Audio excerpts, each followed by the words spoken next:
Hi, we're Mike and Alicia Hernon of the Messy Family Project. We have 10 children and we have grandkids too.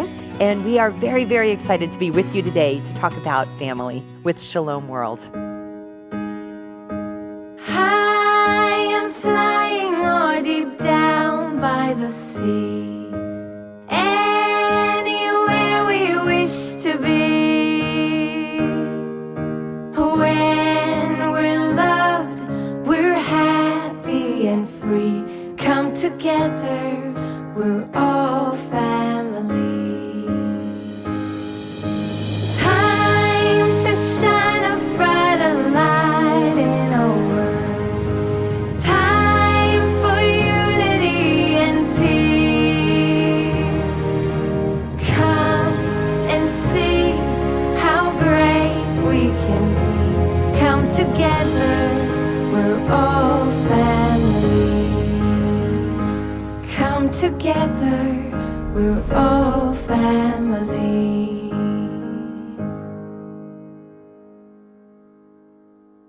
Today, we're talking about a topic that is on the hearts and minds of a lot of parents, something we all struggle with: technology, smartphones. How do we deal with this in our homes? I feel like so many days that all I want to do is just take all the devices and throw them out, Absolutely. right?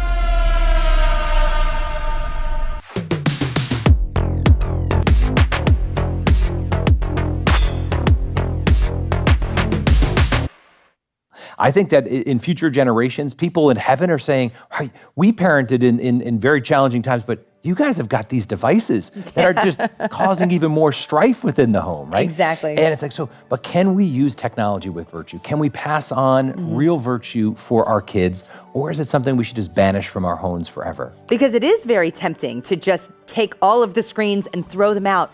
But the thing is, our job as parents is to train our children. And technology is here to stay.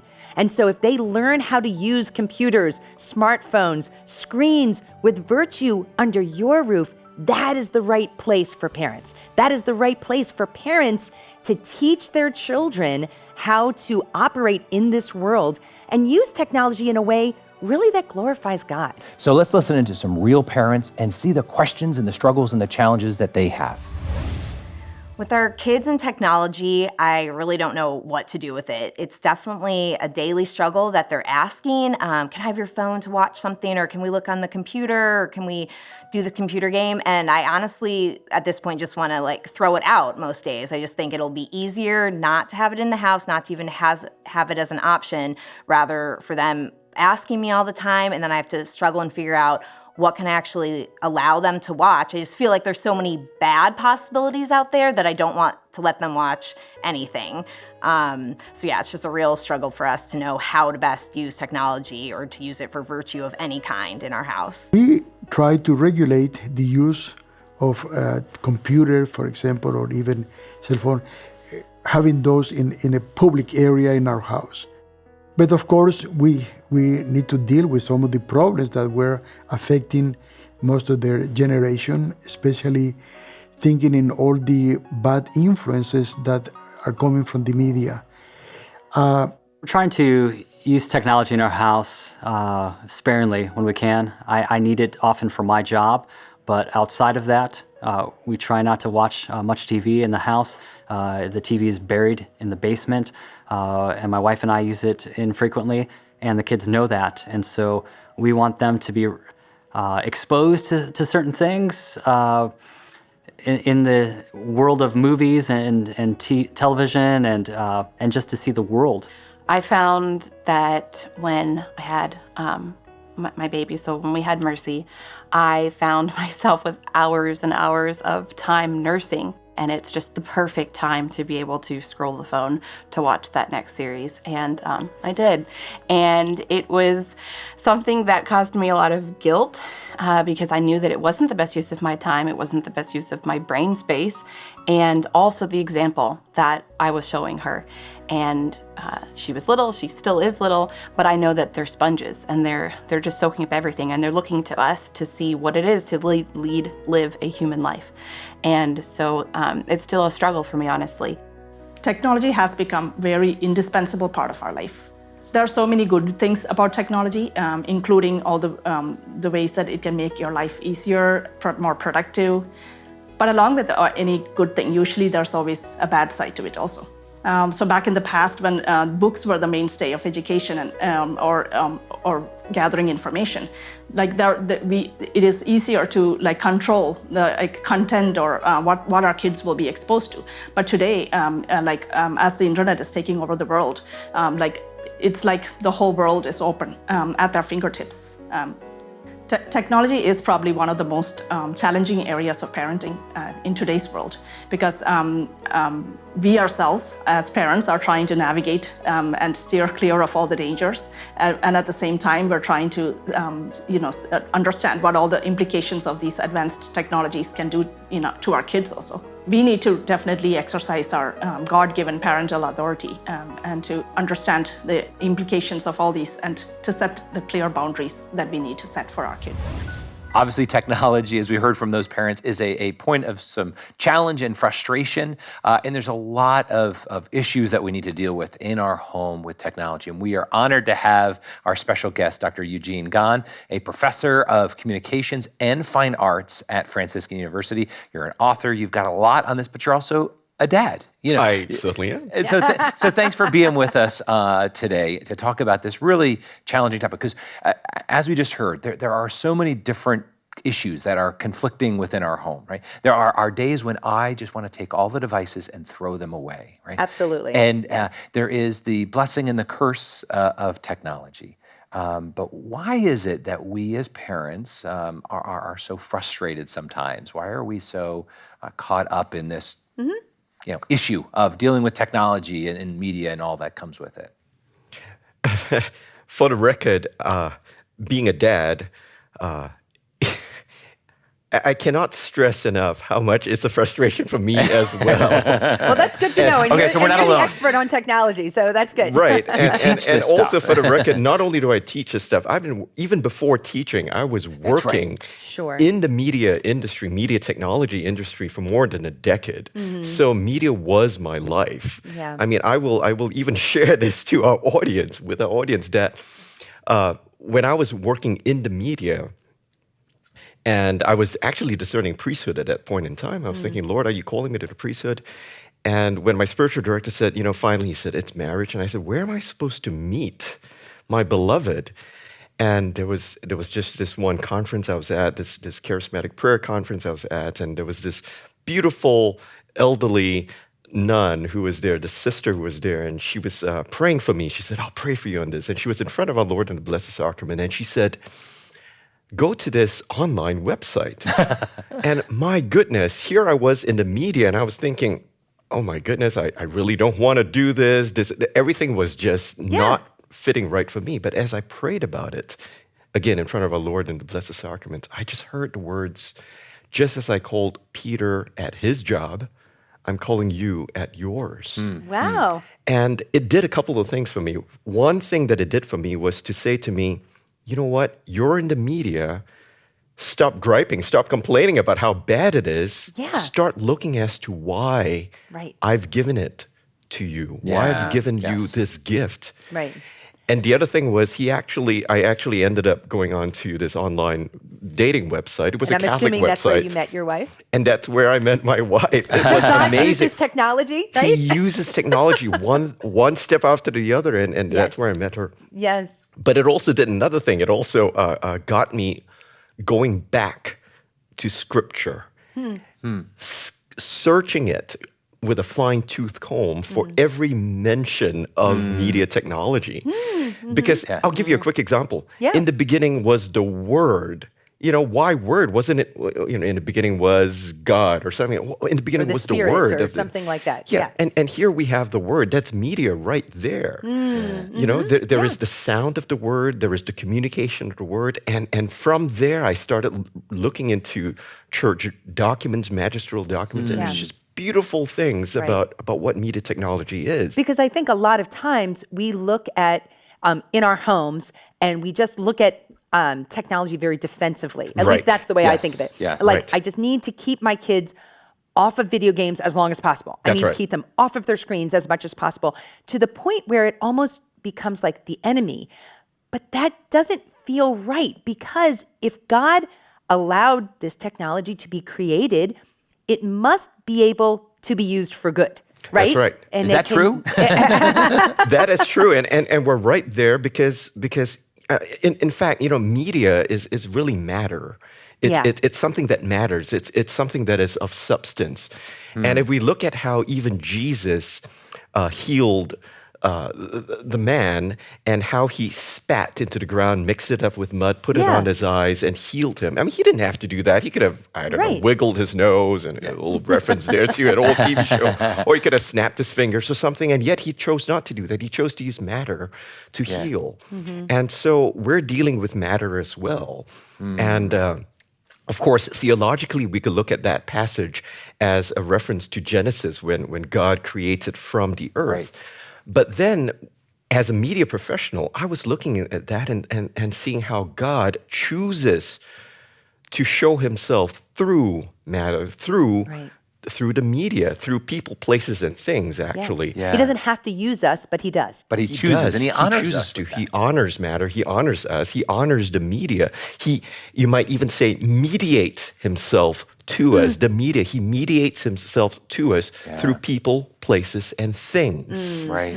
And that's where we start to see where media has its place. Do you know how the Catholic Church defines communication?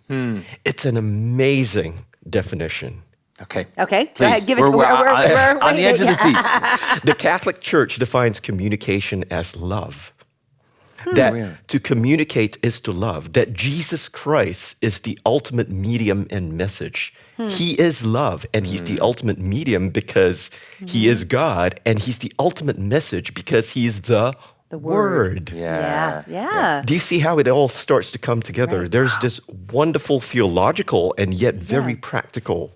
Well, you're kind of like answering this question that I kept thinking in my mind, is that why is media and technology so powerful? And you're kind of like getting there. That's why I think that some parents get intimidated by it, because it is powerful. It can children. Influence us. It can be persuasive. Yes, it affects us. It affects our children so powerfully, and sometimes that's a little scary. Why is it so powerful? Yes, well, it is powerful simply because it's a gift from God. There is a saying back in the Middle Ages, corruptio optimi pessima, which means the corruption of the best is the worst of all. The corruption of the best is the worst of all. Okay. Media is such a gift from God. In fact, that phrase, gift from God, has been used in the church documents ever since the first official church documents about social communications or media technologies. And that was Vigilante Cura. We could come back to Vigilante Cura in a moment, but just to get back to this corruption of the best is the worst of all, it's precisely because media is so good that it's being attacked by the enemy. For example, the family is good. Right. It's being attacked by the enemy. That's right. The enemy attacks what is good. And tries to subvert and try to twist and manipulate it. And use it for its own ends. That's right. If it weren't good, the enemy wouldn't be there. Yeah. And I think that's really a hard dose of reality that you're giving us. So I shouldn't throw away everything on media and technology is what you're Certainly saying. not a baby with the bathwater. Absolutely. Because and the church wants us, but it's also been a gift of God. It is. And that, so if we start with that, that's right. And then we say, okay, but it's obviously clearly gotten off the tracks. That's right. And so I think for us as parents to get really kind of like, okay, so now we've got this idea. We've challenged a lot of people in their thinking of what media really is. Now let's talk about how do we steward media? What kind of ways should we approach this? Practical ideas. How can we apply and use it well without it being manipulated and used to be the worst? The short answer is the 7 media keys that the church has proposed to us over and over again. 7 media keys? The church's 7 media keys. Okay. Yeah. Okay, and these are letters from mom to her children all across the globe, all over the world. They apply to everyone. They apply to everyone, not just for one particular country, across the culture, and really speaks to us as human beings created in his image and likeness. You start to see a pattern. Okay. Right. Mom is saying in those love letters to us certain things, the media equivalent of don't jump on the couch. and we're not listening. That's why she keeps repeating it. Yeah. These 7 keys ended up being an acrostic for the word baptism, which is nice. to immerse. Okay. Like, we want to immerse the media. I say we want to baptize the media. You want to redeem baptize it. the media, Yeah. immerse it in the graces of God, because He Yeah. has given this to us as gifts. Like I said, the church has always used that phrase, gift of God. The media technology is gift of God.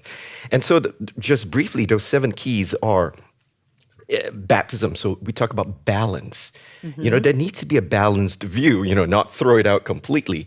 There's so much more to balance. Even the word Catholic, we think of the word Catholic. What does the word Catholic mean? There is a reason why the early church didn't use the word universal, which comes from the root words unum vitare, unum meaning a point, vitare meaning to go around. So you would form a circle. That means universal.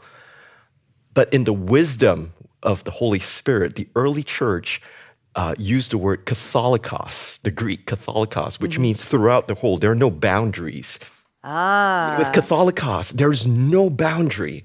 So that's really at the crux of what it means to be balanced. No boundaries, no fear, with courage, be bold, go out and see what this media is about, and decide and discern. Nice. Okay, so that's the balance. That's the balance. And then we get into the attitude.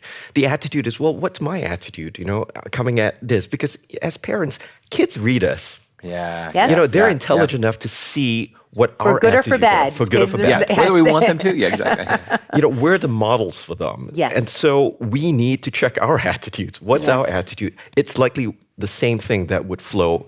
And then there's P for personalism. Does it uphold human dignity, the person? That's so important.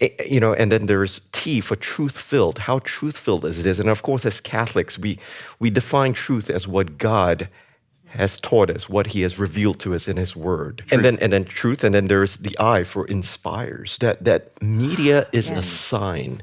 Its job is meant to point us to something. It's not meant to be the destination. Media is such a powerful sign that can point us to heaven.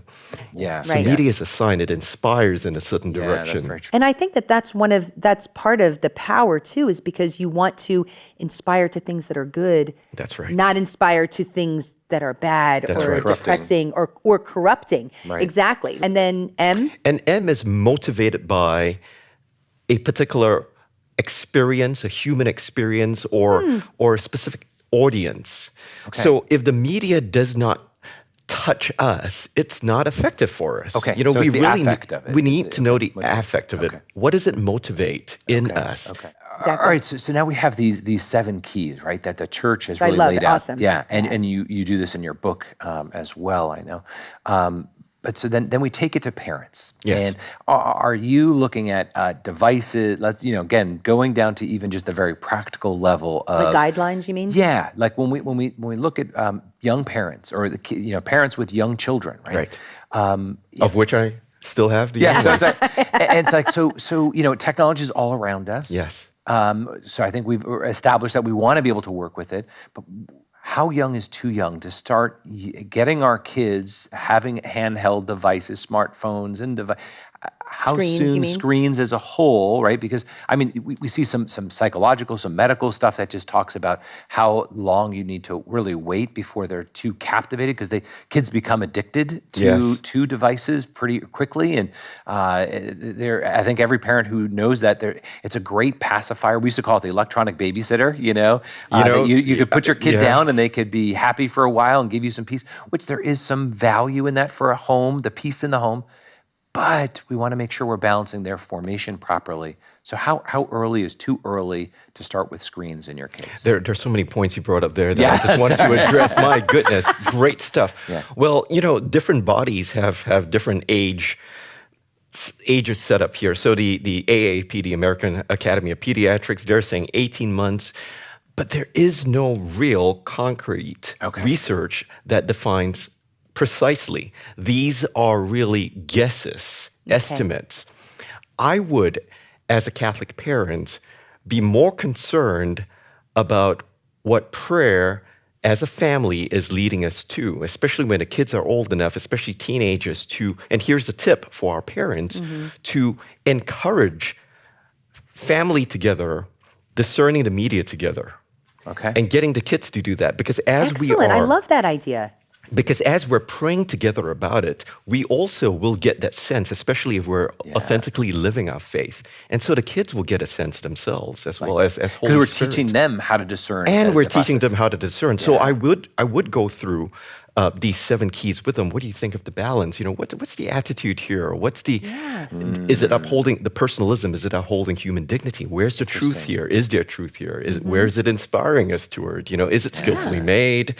I love that. That's where is great. it motivated us to? And to try to even get the young ones involved. Because that's one of the things that we talk to parents a lot about is the fact that technology is here to stay. Yes. Right, And if right. we don't teach our children how to be discerning in their use of technology, we are not preparing them Right. For the to live world. as an adult in this world. As a Christian, Because we're always going to have cycle. smartphones. I mean, just we're going to, and who knows what's coming down the pike. And so really what we have to do as parents is exactly what you're saying, is to teach them how to be discerning and give them those guidelines. And I've never thought about, as a family, having that conversation. I think that is absolutely very They're important. taking it to a higher level here. So thank you so much for introducing those 7 keys, because I feel like that's an excellent framework. Well, you know. and then there's so much more we could cover. Protecting our devices from all the sewage that is out in the world. Yes. Filters on our device. Yes. Like we as Catholics need to make sure that we are fortifying our home from the encroachment. Especially as dads. Yes, that's a part of our job, right? This is part of protecting. Yeah, can you talk to Absolutely. that a little bit? Just about, because there is so much that comes in. So we have the keys, but there's also some walls that we should put up. Yeah. It's not, There some are things walls, are, Yeah, the Catholic Church has often talked about how, in the end, filtering is not the optimum solution. It is a great solution in the interim, but in the end, what we want to get to is the filtering of our own minds and our hearts and our eyes. In the end, we want to be the guardians of that ourselves, and we want to teach our children how to do Parents that. are the best filter. Parents are the best filter, and teaching them how to do that. yes, And so it ultimately. is by our example. How much are we giving in? How much do we use our phone? How much time Just do we being give? distracted. Distracted. There is so much that the good habits, really, that Absolutely. we have to model for our children, including filtering, including turning away from things that are bad, and That's right. saying no to, the exposure and allowing certain things into our homes. That's right. Time is precious, and it's a gift from God. And if we're spending all our time in the media and not in prayer, it weakens us. Yes. So again, that whole prayer encountering Christ in the media. Yeah, Infinite bandwidth. there's so much more we could unpack. Eugene, thank you for being with us today. And everyone, you want to stay tuned as we kind of wrap up and give you some high-level tips for you as parents in dealing with technology.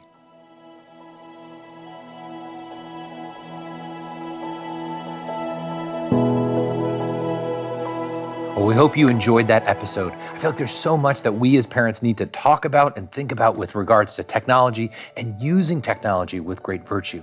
One of the things I love that Dr. Eugene Gan did was unpack the 7 keys for us as individuals, as families, to unpack how to look at media and technology. And so now we want to look at some ideas for you to implement in your home. First, I think we need to start with the simple idea that we recognize that technology is a powerful gift of God and should be used for good. That we need to embrace and understand how to use this virtuously and effectively in our home. And the second idea to remember is that tech is here to stay. And so we as parents, it is our responsibility to train our children how to discern and how to use technology with virtue. I mean, I know it's a great temptation to take all of the technology and just throw it out sometimes. We can get so frustrated, but that's not the right way to prepare our children for the world. We need to train our children how to use them in a virtuous way. And the third idea for you to implement is discern your technology use as a family. This is a great tool, and I love the way he presented this. Talking around even the dinner table with your kids and walking through those 7 keys so that you're not only teaching your children, but you're actually empowering them with tools that they can discern on their own. Ask them, how does this apply? How does this uphold the dignity of that person? How is this leading towards truth? How is this inspiring us towards great things? Using this is a great tool not only to teach, but also empower our kids to be discerning. And our last idea to implement is don't be naive. We need to stay on top of what our kids are watching. We need to stay on top of what they're engaging with. When something new comes out, when there's new music out there, there's new technologies being developed all the time. We have to be on top of those because it is our responsibility to guide them and to prepare them for the world in front of them.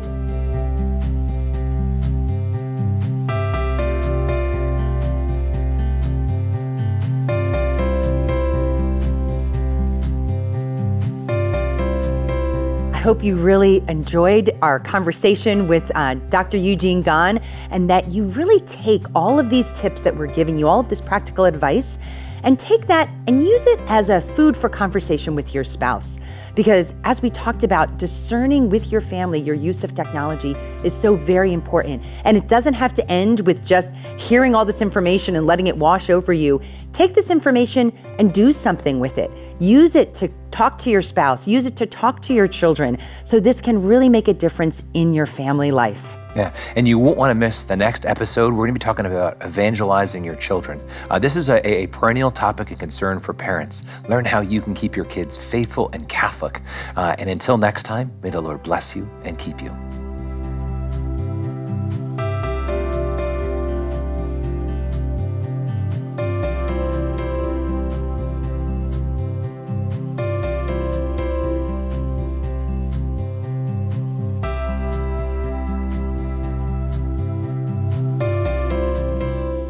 We hope this episode has been a blessing to you. And if it has, we ask you prayerfully consider supporting Shalom World so we can create more episodes, more shows like this that will serve families throughout the world. Yeah, we've been excited and honored to partner with Shalom World on this, and we want to invite you and really encourage you to make a donation in support of Shalom World. No gift is too small and no gift is too large. We'll take all donations to support Shalom World and continue to evangelize the culture.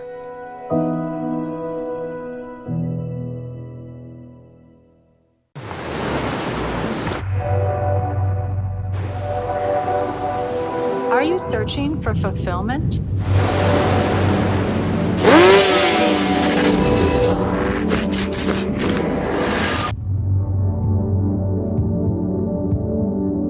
Discover true happiness.